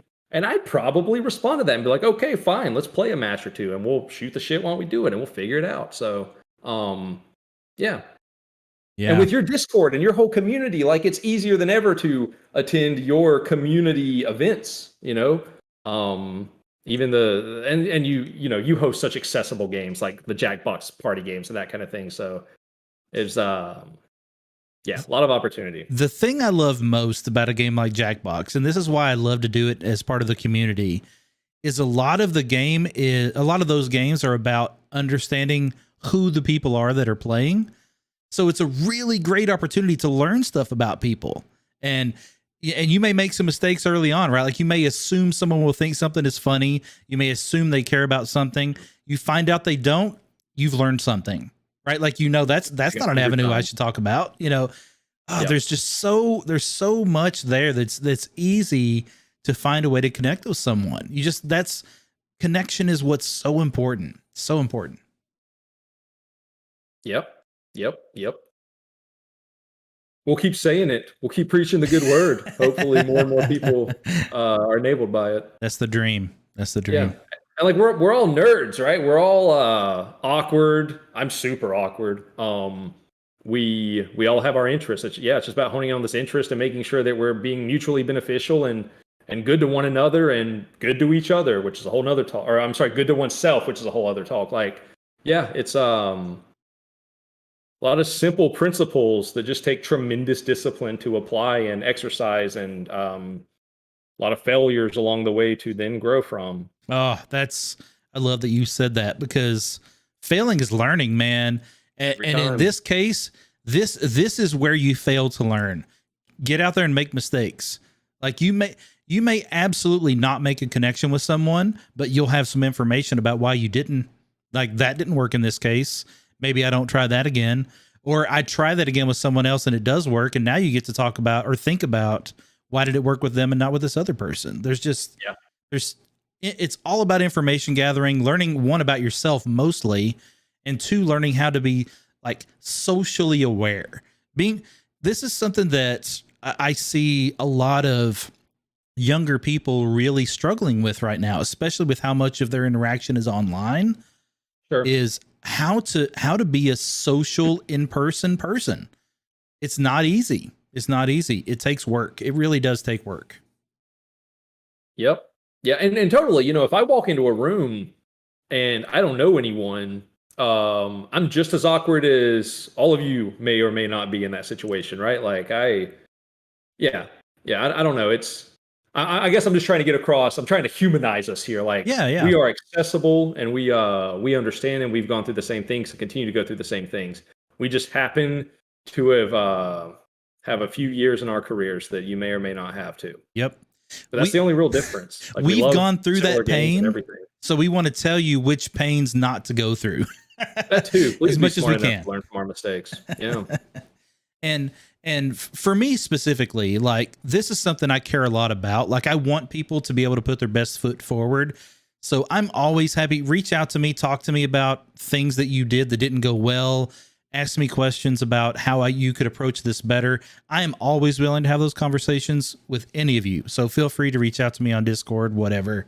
We'll have that conversation because so much of this is learning like best practices, right? What we are talking about is what you and I feel are best practices. That doesn't mean they're going to work all the time, right? But we feel like most of the time it's going to get you at least in the direction that you want to go. Yep. So we've only got like 5 minutes left. I want to ask you this one question. What are mistakes that you have to avoid in the conference scene? Yeah. Okay. I can go with a few of these real quick. So like, don't touch people. Oh, I just got to point that one out. Like especially in nightlife, but this kind of applies everywhere. Like, I have seen some real awkward, physical bits, and not like super inappropriate or sexual or whatever, but like, if you walk up to me and try to give me a hug and you don't know me, right? Like, did not immediately open my arms, maybe abort mission, like adjust something. Don't be coming at me and like hugging me with my arms closed or other weird stuff. And man, don't come up from behind. Do not hug people from behind. Never. Side note. It's just, I see this at every GDC and stuff, right? Daytime and nighttime. People just are awkward. And, I sympathize. I'm like, okay, you know what? You may not know better for whatever reasons, or you are just really excited and not thinking straight, or whatever the case may be. So it's not like I hate you, but it's like that was not the best decision. And that would possibly notice that you did that thing. So, just be relatively safe and think things through. And I don't know. Yeah, just take an extra moment to think about stuff. Besides that, don't drink too much. If you enjoy alcohol and attend something like GDC at night, I can't stress that enough. Like, really try to maintain whatever that measurement is that you are seeking that may or may not give you the right confidence or swagger or whatever you think is happening by you consuming things. Yep. That's cool. You do you, whatever that is, whatever, fine, you do you. But, be responsible, be smart about it. And because there's so many times where I've seen people make asses out of themselves. Oh my God. Many times. And that stuff is remembered. We are a small industry. We will continue to be a small industry. We really do know each other. And, if I'm going to interview you and I realize we have a mutual friend, I might ping that mutual friend and be like, yo, how do you know so-and-so? I'm going to interview that person maybe. And then they might be like, oh yeah, that person looked like an asshole at this party. I'm like, great. That's great. That's not what you want to be remembered for. So just, be responsible, think it through. We make mistakes, but if you're going to make a mistake, I don't know, Make sure it's minor and not harmful and hopefully not memorable. All right, real quick, I'm going to give a best practice for the drinking because Sure. I 100% agree with you. Now, I am a firm believer that a couple of drinks loosens people up, right? You've got to know your threshold, right? Maybe that's one drink for you, whatever that is. But when you know what you're like, this is where I want to get to because I'm more affable, I'm more outgoing, whatever that is. I say drink 2 drinks and then water and then alternate. Because quite simply, if you drink a glass of water, every glass of water you drink has the alcohol content for the drink that you're about to drink. So now you've reduced the effects, right? So if you drink a couple of drinks and that's what you feel good about, have a water, then have another drink, then have a water, have another. It's like I said, a best practice thing, but it'll keep you from making a complete ass out of yourself, most likely. I do have a rule of drinking a pint of water between each cocktail if I can. Yeah. Granted, I mean, blood alcohol content will continue to increase despite your water intake. It will. But, it will. Yeah, But hydration super matters Yeah. for a billion reasons to your body. So definitely do that. Yeah. And then the thing that you said about the hug is really interesting to me. I'm a hugger, and I think I'm really good at seeing when someone wants that. Yeah. But if they do not, here's what I suggest. If you're going in for a hug and someone is not reciprocating, pull one hand down, hit them on the shoulder as you stand beside of them, right? Just like a pow. Now, hey man, you know what I mean? Like that at least you get the touch and the connection that you were looking for, even if they don't want it. Like, but it's not a super uncomfortable situation. And now you're turned, you're next to them, and you can join in the conversation. That's true. And often they'll respond by putting like their hand behind you, either over your shoulder or maybe lower on your back or whatever. But yeah, it's a safer way to go about it. It's a great abort. It's a great abort. Yeah. And the one I was kind of do physically on the camera there was for me, and I guess it's probably obvious when I do it, but I convert my hug stance into a handshake stance. Oh, because okay. It's a rare day someone will not give me a handshake. The last thing you want is someone feeling uncomfortable because they feel like you're unsafe. That's like, that is the last thing you want right now. Yeah. I mean, honestly, we could probably talk another 30 to 60 minutes on nightlife at these conferences and do's and don'ts. So maybe we revisit that at some point. I think we should, actually. I think that's a really good topic for us next month because that's, there's a lot there because it is the most important part. And there are so many hypotheticals and so many scenarios. And as a matter of fact, maybe we should start a list of things we want to touch on next time because it's different every time and you need to be ready. Yeah. You and I we prepare. And it's funny because I'm very good in the moment. Things change, I'll adapt, but that's because I've prepared beforehand and I know what the right kind of adjustments are to make. And I want that for all of you. That's right. All right, man, we've hit time. Any last bits of wisdom that you want to throw, or do you want to, any way you want to make sure people are able to contact you if they have questions, or both? Yeah, so a couple moments ago, I tossed my Twitter handle in the chat. We can make sure that's in your notes and stuff as well. Twitter is generally an easy way to catch me. I'm the only Will Fitzgerald III that I know of. So if you pop that into LinkedIn or other things, you'll find me pretty quick. There's like 40 Will Fitzgeralds that I found when Googling. So I started rocking my third to try to make that easier on everyone. But yeah, as I'll continue to say, please feel free to tweet me, LinkedIn message me, email me. All my contact info is like on my Twitter and it's also on my LinkedIn contact info tab. So you can access everything there. Happy to talk about things. Truly happy to talk about things. Anything I've said here, anything that you disagree with, want to discuss further, whatever the case may be. I think in all these years, maybe 10 to 20 people have ever taken me up on this offer. So feel free to be the next one. And yeah, whatever it is, you want to talk about game design, you want to talk about, like I said, material from here, conferences, anything you think I might be helpful for, I am happy to share my knowledge. All right, man. I'm going to jump off and say my goodbyes. I appreciate you, and I will talk to you soon. Cool. Man, Take care. Later, buddy.